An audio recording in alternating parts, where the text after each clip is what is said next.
On June 12, 2026, the most advanced artificial intelligence models on the market went completely dark. The US government issued a sudden export control directive, forcing Anthropic to instantly shut down global access to its fifth-generation AI. How does a commercial tool used by software developers cross the line to become a regulated national security asset? The ban targeted two specific models, Claude Fable 5 and Claude Mythos 5. Beneath their different names, both are built on the exact same underlying neural architecture. They share a massive 1 million token input context window. But the crucial specification is their limit of 128,000 output tokens per request. That large output buffer was designed specifically to give the model space to reason through extended, multi-step internal logic.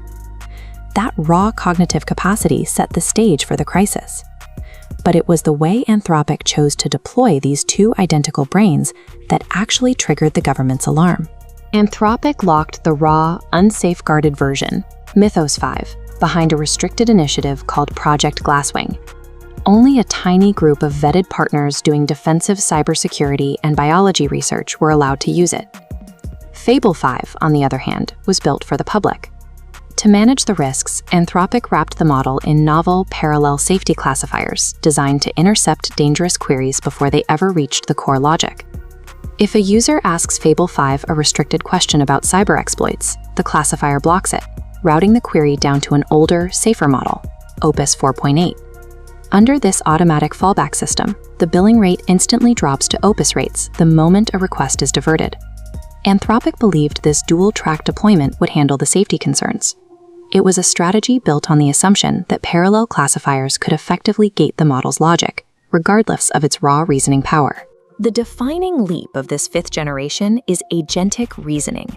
Inside an agent harness, these models can operate independently for days at a time. They do this by breaking large projects into stages. They plan out the steps, track their own dependencies, and dynamically spawn separate sub-agents to handle parallel tasks simultaneously. Fable 5 even verifies its own work. It writes its own software tests and evaluates its code against the original goals, fixing bugs before presenting the final result. The AI acts as an autonomous project manager, expanding the amount of work a single system can execute without human intervention. Fable 5 reached these high scores by outperforming previous models on coding evaluations like SweBench and CursorBench. In the real world, the payment processing company Stripe used Fable 5 to autonomously migrate a 50 million line codebase in a single day. Human engineers would have needed months to finish that exact same job. Its vision capabilities reached a similar level. Using only raw screen pixels as its input, Fable 5 successfully played the video game Pokemon Fire Red from start to finish. Over on the restricted side, Mythos 5 pushed into biology. It successfully designed viable protein candidates for 14 separate drug targets. This chart shows Petri behavioral audit scores, which measure things like user deception and rule breaking. Even with leaps in reasoning, Mythos 5 maintained low rates of misaligned behavior compared to competing models. These benchmarks established a clear reality. The fifth-generation models could achieve novel scientific and engineering breakthroughs entirely on their own.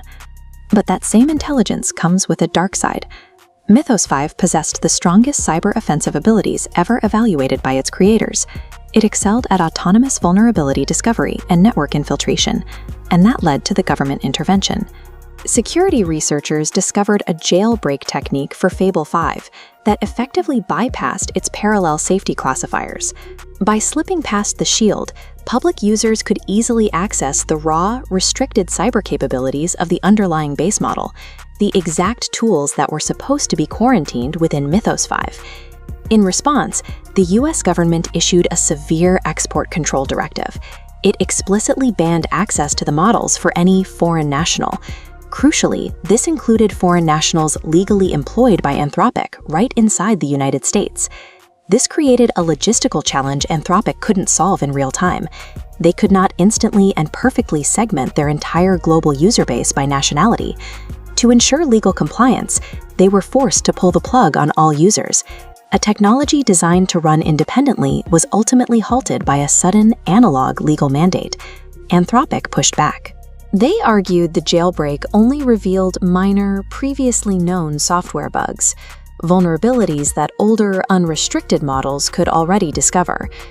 They issued a warning to the rest of the industry.